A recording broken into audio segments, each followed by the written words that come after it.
Sir काय घटना आहे एकंदरीत? नागेवाडी टोल नाक्याजवळ आज रात्री 10 वाजण्याच्या सुमारास फायरिंगची घटना घडलेली आहे. एका व्यक्तीवर 3 जणांनी फायरिंग केलेली आहे. प्राथमिक माहिती घेतली असता ज्याच्यावर फायरिंग झालेली आहे, ज्याची बळीत आहे, त्याला एक किरकोळ जखम झालेली आहे, परंतु जीवे मारण्याच्या उद्देशानेच त्याच्यावर फायरिंग केलेले आहे असं निष्पन्न झालेलं आहे. आणि ते दोघंही आपसामध्ये नातेवाईक आहेत, त्याच्या साडूनच त्याच्यावर असा हल्ला केलेला आहे असं त्याचं म्हणणं आहे. आणि हे दोन्ही जण जे आहेत, त्यातला विक्टिम जो आहे आणि यातले आरोपी हे सर्व मुंबईचे आहेत आणि मुंबईवरूनच ते इथं आलेले आहेत.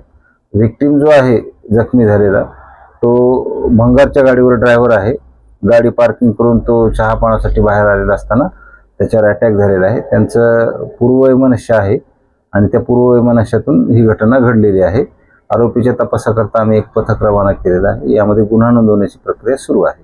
किती राऊंड फायर झालेले आहेत आणि कशी जखम झालेली?